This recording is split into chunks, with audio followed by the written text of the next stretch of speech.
사무엘하 8장 1절부터 18절까지 말씀으로 항상 이기게 하셨더라, 항상 이기게 하셨더라, 이런 제목으로 말씀의 은혜를 나누고자 합니다.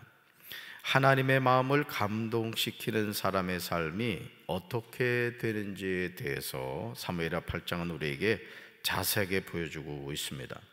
우리는 주변에서 누군가의 마음을 감동시키려고 몸부림칠 때가 많습니다. 그러나 이런 우리의 생각은 지혜로운 것이 아닙니다. 왜냐하면 사람의 마음은 바람에 흔들리는 갈대처럼 언제든지 수시로 변하기 때문이죠. 달면 삼키고 쓰면 뱉는 것이 인간의 속성입니다. 다윗은 자신이 참으로 붙잡아야 하는 대상이 누군지 정확하게 알았습니다. 그러므로 자신이 백향목궁에 거하고 있는데 하나님의 괴는 휘장 가운데 있다는 사실이 마음에 걸렸던 것이죠. 이런 다윗의 중심을 하나님이 기쁘게 받으시고 축복하셨습니다. 다윗이 가는 모든 곳에 하나님이 다윗과 함께 있어 다윗의 모든 원수를 다윗 앞에서 멸하시겠다고 약속하십니다. 심지어 땅에서 위대한 자들의 이름같이 다윗의 이름을 위대하게 만들어주겠다고 말씀하십니다. 얼마나 놀라운 하나님의 약속입니까? 다윗이 가는 곳에 누구도 같이 가고 하나님도 함께 하시고 다윗을 어떻게 한다? 유명하게 위대한 사람이 되게 하겠다 약속하신 거죠. 사무엘하 8장을 보시면 하나님이 다윗에게 약속하신 일들을 어떻게 이루어가고 계시는지를 자세하게 보여주고 있습니다. 하나님은 다윗에게 약속하신 것을 지체하지 않으시고 이루어 가셨습니다. 여러분 모두 이런 은혜를 체험하며 사시기를 주님의 이름으로 축원합니다.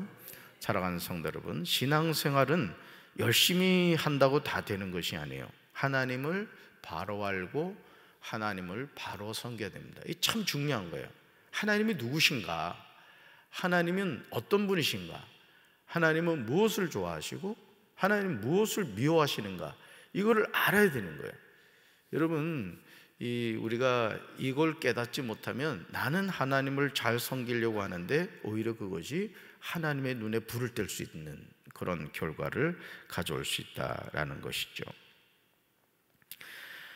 하나님을 바로 알지 못하면 우리는 하나님을 우상 섬기듯이 하게 됩니다. 그래서 여러분, 이 절에 다니던 분이 불자가 전도를 통해 이제 예수님을 믿게 되었다고 해요.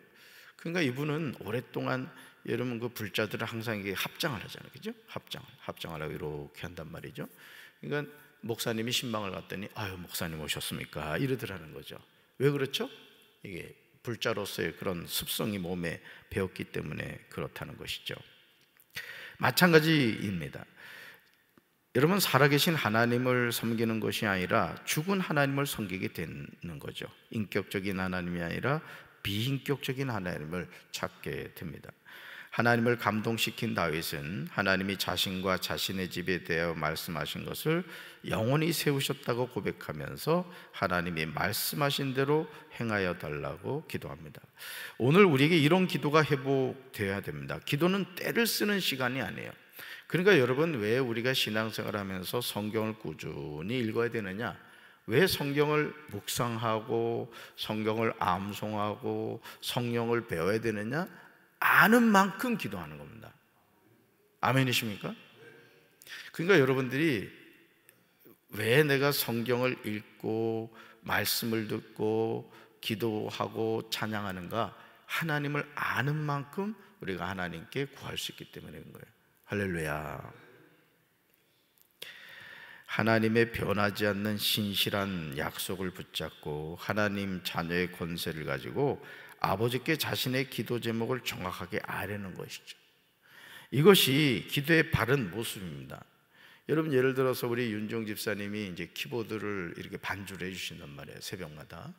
근데 저에게 이 키보드는 아무 의미가 없습니다. 만약 제가 새벽마다 이 키보드를 두드리면 여러분들 새벽기도 안 나올 거예요. 왜냐하면 이게 연주가 아니라 아주 굉음이 나기 때문에 그런 것이죠. 왜 그렇죠? 저는 키보드를 연주할 줄 모르기 때문에 그런 겁니다. 하나님의 말씀도 마찬가지예요. 여러분이 이 성경책을 들고 다닌다고 성경을 아느냐? 그건 아니라는 거죠. 아멘. 그래서 항상 성경 읽을 때 어떻게 그랬어요? 내 눈을 열어 주의 말씀에서 기이한 것을 보게 하시고 깨닫게 해주세요. 이렇게 기도하라 그랬단 말이에요. 왜? 이 성경 누가 기록했어요? 하나님 기록하셨죠. 누가 깨닫게 하세요? 하나님이 깨닫게 하신 거예요. 아멘. 또 강단에서 주의 종을 통해 하나님을 풀어서 설명해 줄 때 이 말씀이 이런 뜻이구나, 이제 그렇게 깨닫게 되는 것이죠. 아무리 울며 생떼를 써도 아기가 메스를 달라고 한다고 어느 부모가 주겠습니까? 오늘 우리가 하나님께 구하는 기도가 어린아이가 부모에게 자신의 요구를 관찰하기 위해서 땅바닥에 엎드러져서 울고불고 하듯이 그럴 때가 얼마나 많습니까? 사무엘하 7장 27절을 주목해 보시길 바라요. 기도는 간구할 마음이 생겨야만 하는 겁니다. 기도는 간구할 마음이 생겨야 된다. 단순하게 보일 수 있지만 여기에 응답받는 기도의 비밀이 있어요. 우리 사무엘하 7장 27절 같이 읽습니다. 만군의 여호와 이스라엘의 하나님이여, 주의 종의 귀를 여시고 이르시기를 내가 너를 위하여 집을 세우리라 하였으므로 주의 종이 이 기도로 주께 간구할 마음이 생겼나이다. 아멘. 하나님이 다윗의 길을 여시고 내가 너를 위하여 집을 세우리라 이렇게 말씀하셨단 말이에요. 그래서 다윗은 하나님이 약속하신 내용을 붙잡고 주께 간구할 마음이 생긴 겁니다. 하나님이 이 약속하셨구나, 이걸 뭐 한 거예요? 들은 거예요. 그러니까 다윗이 그걸 붙잡고 뭐 했다? 기도했다. 그러니까 기도는 뭘 붙잡아야 된다? 하나님의 약속을 붙잡고 해야 되는 거예요. 할렐루야. 그냥 뭐 밑도 끝도 없이 그냥 뚱딴지 같이 구하는 게 아니라는 것이죠. 그러니 약속을 붙잡은 다윗의 기도가 어떻게 응답이 되지 않을 수가 있겠습니까? 사무엘하 8장은요 다윗의 기도에 대한 구체적인 내용이 나옵니다. 오늘 읽었던 말씀은 다윗이 기도한 그 구체적인 내용이에요. 먼저 1절 보시면 다윗의 기도 후에 다윗이 블레셋 사람들을 쳐서 항복을 받고 블레셋 사람들의 손에서 메덱 암마를 빼앗은 내용이 나옵니다. 2절로 가보실까요? 다윗이 모압을 쳐서 그들로 다윗의 종들이 되어 조공을 드리게 하는 내용이 나옵니다. 다윗은 철저하게 모압을 쳐서 정복하고 있습니다. 그러는 가운데 사무엘하 8장 3절에서 르호베 아들 소바왕 하닷 에셀이 자기 권세를 회복하려고 유브라데 강으로 갈 때 다윗이 그를 치죠. 여러분 4절 보실까요? 다윗이 어떻게 쳤는지 구체적으로 나옵니다. 심지어 5절 보시면 다메섹의 아람 사람들이 하닷 에셀을 도우려고 왔다가 다윗이 아람 사람 2만 2천 명을 죽이고 다메섹 아람의 수비대를 두어 아람 사람이 다윗의 종이 되어 조공을 바치게 됩니다. 정말 놀라운 연전연승이죠. 그러니까 나가는 곳마다 어떻게 돼요? 싸우면 승리하는 거예요. 왜 승리했죠? 하나님이 다윗과 함께 하셨기 때문에. 아멘. 그러니까 여러분 전쟁에 능하신 하나님이란 말이죠. 그러니까 여러분 오늘 우리가 하나님과 동행하는 삶이요 승리하는 삶인 줄로 믿습니다. 그러니까 늘 여러분이 어떤 하루하루를 살아가는 삶에 있어서 하나님을 인정하고 하나님과 동행하는 삶을 살아야 돼요. 할렐루야. 그렇다면 다윗이 어떻게 이런 승리를 거둘 수 있었을까?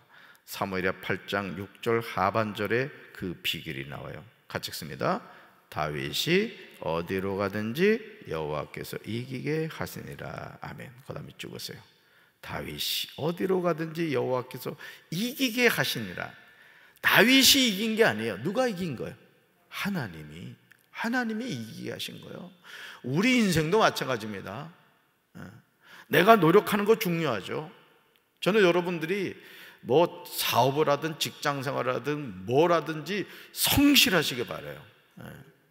어디서나 인정받는 사람들이 되셔야 됩니다. 그렇지만 중요한 게 있어요. 내가 성실하게 한다고 다 되는 게 아니에요. 누가 함께 하셔야 돼? 하나님이 함께 하셔야 돼. 그래서 이 농사일을 해봐도 이번에 강릉에서도 여러분 뭐 풍속이 뭐 130km 진짜 하나님이 비 내려주시지 않으셨으면 완전히 강릉이 불바다가 됐던 거예요. 근데 참 기가 막히게 하나님이 비를 내려주신 거예요. 아멘? 그러니까 우리가 그런 걸 보면서도 뭘 깨달아야 돼요? 하나님이 도와주셔야 되는구나. 네.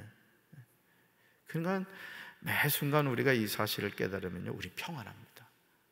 내 삶이 하나님의 손에 있구나. 어제도 이제 집사람 서울 그 외래를 갔다 왔습니다만, 운전하고 가는데 순간 그냥 꼼빡 졸지는 않았는데 하여간 그냥 거시기 할 뻔했잖아. 여러분 얼굴 못 볼 뻔했어. 순간순간. 그러니까 여러분 우리가 이 하루하루 살아가는 게 진짜 하나님 지켜주셔야 됩니다. 그래요. 다윗이 전쟁에서 승리할 수 있었던 이유는 사무엘하 7장 9절에 나오는 하나님의 약속. 그게 뭐예요? 다윗이 가는 곳에 하나님이 함께 있겠다는 말씀 때문에. 여러분 이걸 늘 기억하셔야 돼요. 아멘? 여러분 외출할 때 항상 뭐 챙겨요? 스마트폰 챙기시지? 그것만 챙기지 말고 앞으로는 하나님도 꼭 챙기시기 바라요. 스마트폰은 놔둬도 되는데 하나님 안 챙기면 큰일 난다고. 아멘? 이제 다윗을 대적할 무리들이 없었습니다. 7절 보실까요? 다윗이 하다데셀의 신복들이 가진 금방패를 빼앗아 예루살렘으로 가져옵니다. 매우 많은 놋을 빼앗았습니다. 또한 한마당 도이가 그의 아들 요람을 보내 다윗 왕에게 무난하게 하고 축복합니다. 왜냐하면 도이가 하다데셀과 더불어 전쟁이 있었는데 다윗이 하닷에셀을 쳐서 무찔렀기 때문이죠. 도이는 아들 요람을 통하여 은그릇과 금그릇과 녹구슬을 가지고 옵니다. 다윗 왕은 이 모든 것을 하나도 남기거나 아끼지 않고 여호와께 드립니다. 전리품이에요. 그거를 자신이 챙기지 않았다는 거예요. 누구한테 드렸다? 하나님께 드렸다는 거예요. 저는 우리 사랑하는 성도 여러분도 하나님께 드리는 게 기쁨이 되길 바랍니다. 이번에도 부활절 헌금하신 걸 제가 쭉 이렇게 봤습니다만은 여러분들이 저는 정말 그래요. 제가 담임 목사로서 우리 성도들이 재물 얻을 능력을 받게 되길 바라요. 물권의 복 받게 되길 바랍니다. 영권과 또 인권의 복도 받으세요. 근데 그 복을 하나님을 위해서 이웃을 위해 쓸 줄 아는 인생이 되십시오. 아멘? 이번에 그 이승기가 그 견밀이 딸하고 결혼했잖아?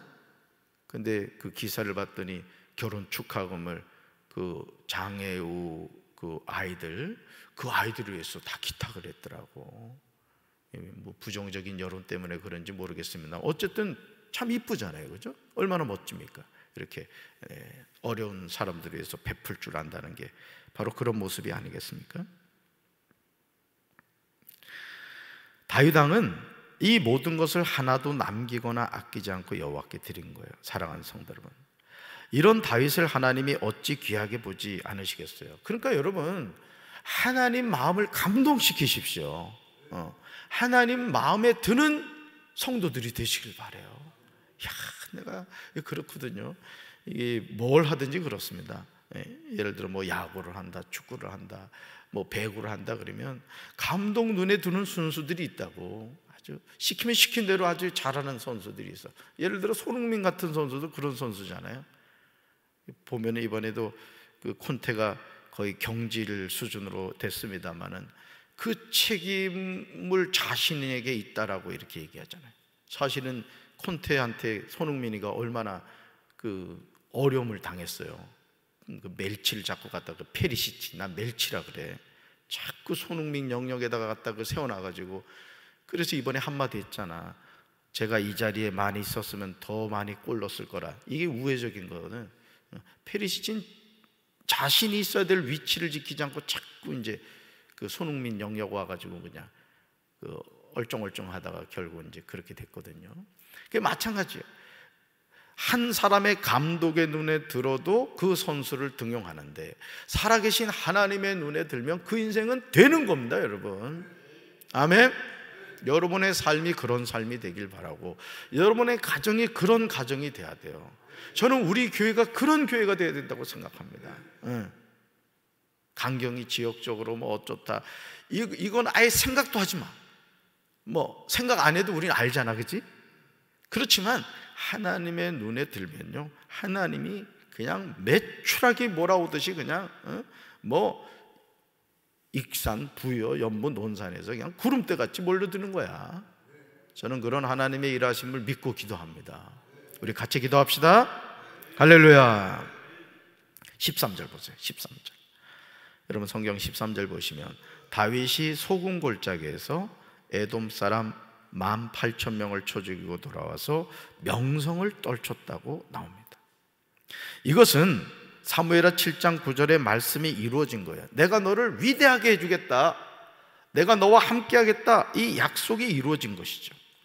사무엘하 8장 14절 하반절에서 다윗이 형통한 이유가 다시 나와요. 우리가 아까 8장 6절 하반절에서 읽었던 말씀인데요, 우리 같이 읽습니다. 다윗이 어디로 가든지 여호와께서 이기게 하셨더라. 아멘. 여기다 자기 이름을 한번 넣어봐. 재진이가 어디로 가든지 여호와께서 이기게 하셨더라. 아멘. 왜? 누가 함께 하시니까? 하나님이 함께 하시니까. 오늘도 이 하나님이 여러분과 함께 하시길 주님의 이름으로 축원합니다. 이런 축복을 받게 되시길 주님의 이름으로 축원합니다. 그러므로 다윗은 온 이스라엘을 다스려 모든 백성에게 정의와 공의를 행하였어요. 정의와 공의. 하나님의 마음에 드는 것이 우리 삶에서 가장 우선이 되어야 될 줄로 믿습니다. 하나님 눈밖에 나는 인생이 아니라 하나님의 마음에 들어서 아유 이 귀여운 것, 아유 이쁜 것 그냥 막 하나님 깨물어주고 싶어가지고 뭐 줄까? 야 내가 뭐 줄까? 막 하나님이 여러분 막 따라다니시면서 야 내가 뭐 해줄까? 그쵸? 그런 인생 되길 바래요. 줬던 것도 뺏어가는 그런 인생 되지 말고 하나님의 축복을 막 누리는 우리 성도들 되기를 주님의 이름으로 축원합니다. 가슴에 손 얹읍시다. 하나님, 다윗이 어디로 가든지 여호와께서 이기게 하셨습니다. 그 이유는 다윗은 하나님의 뜻을 깨닫고 그 뜻에 순종하는 삶을 살았기 때문입니다. 오늘 우리가 하나님을 섬기는 삶을 살아간다고 하지만 하나님의 눈에 불때는 신앙생활을 하고 있지는 않습니까? 불평과 원망이 습관이 되어 하나님이 베푸신 선한 사에게 감사할 줄 모르는 그런 삶을 살고 있지 않습니까? 광야 40년 동안 이스라엘 백성들 가운데 20세 이상은 다 광야에서 죽었습니다. 그들이 그렇게 된 이유는 하나님이 행하시는 역사를 보면서도 감사하지 않고 원망과 불평했기 때문입니다. 주님, 우리의 삶이 어디를 가든지 여호와께서 함께 하심으로 이기는 삶이 되게 하여 주시옵소서. 그래서 우리의 의식 속에, 생각과 마음 속에 불평과 원망은 제거되게 하시고 범사에 감사하라, 이는 그리스도 예수 안에서 너희를 향하신 하나님의 뜻이니라는 말씀을 기억하며 입술을 벌릴 때마다 감사합니다, 감사합니다, 그저 감사합니다 믿음의 고백을 하며 살아가는 우리 성도들 되게 하여 주시옵소서. 예수님 이름으로 간절히 축복하며 기도합니다. 아멘.